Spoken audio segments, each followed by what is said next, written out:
Politiste maison, l'édito politique maintenant de ce lundi 20 juin 2022. Le FNDC et les défis du désistement. C'est le titre donc de notre édito de ce lundi avec Lamine Monyouma Sissé à qui nous disons bonjour.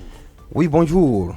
L'ennemi s'appelle désormais le CNRD. C'était Alpha Condé il y a moins d'un an.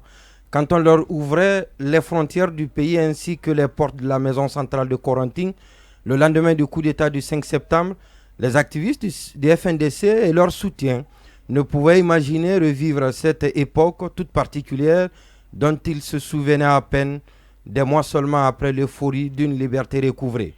Eux qui rêvaient d'une gestion concertée du pays à la limite d'un partage du pouvoir semblent tomber de leur rêvasserie. Les nouvelles autorités relèveront très vite leur phobie des acteurs qui animent le landerneau politique.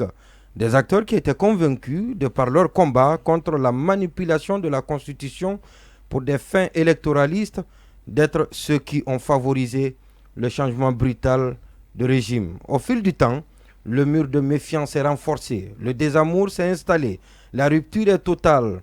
On décide alors de se faire entendre. C'est le même mode opératoire. La rue s'impose comme étant l'ultime alternative, malgré les conséquences d'une éventuelle répression sanglante qui pourrait augmenter les ennuis d'un peuple qui a longtemps souffert le martyre. Le 23 juin 2022 devrait marquer le début du rapport de force tant redouté. Le FNDC a en effet décidé ce jour de battre le pavé pour protester contre l'absence d'un cadre de dialogue sérieux et permanent qui maintiendrait indéfiniment la transition dans un tuyau.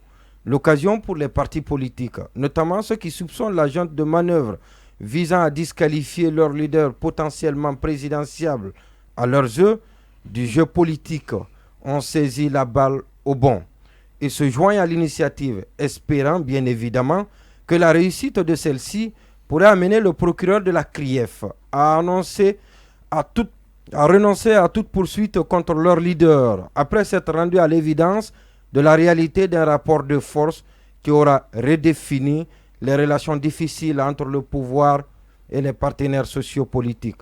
Cependant, le FNDC et ses soutiens sont loin de jubiler. Le mouvement devrait faire face aux défis de la démobilisation, du désistement. Le pari s'annonce alors difficile. Le RPG Arc-en-Ciel et ses alliés, encore fidèles à leur champion, jurent de faire échec à l'initiative du Front anti-troisième mandat. Curieusement, ils vont même câliner les militaires qui seront présentés comme des partenaires à ne plus critiquer. Le CNRD n'est pas notre ennemi, a laissé entendre le secrétaire général du parti lors de l'Assemblée générale hebdomadaire de la dite formation politique. De toute évidence, c'est l'heure de la vengeance qui a sonné pour l'ancien parti au pouvoir qui accuse les acteurs du FNDC d'œuvrer pour la déchéance de leurs responsables. Par le jeu des intérêts, la même configuration se met en place contre le CNRD, celle qui s'est battue contre le changement de la Constitution. Cela, incontestablement, est un avantage pour les militaires qui ne veulent apparemment faire aucune concession. Au contraire, qui veulent avoir tout le monde sous leurs bottes pour disposer de chacun à leur guise. Le FNDC en est bien conscient. Il n'a plus assez de temps pour peaufiner sa stratégie afin de rallier à sa cause ces nombreux frustrés de la gouvernance qui en ont cure d'une quelconque consigne politique.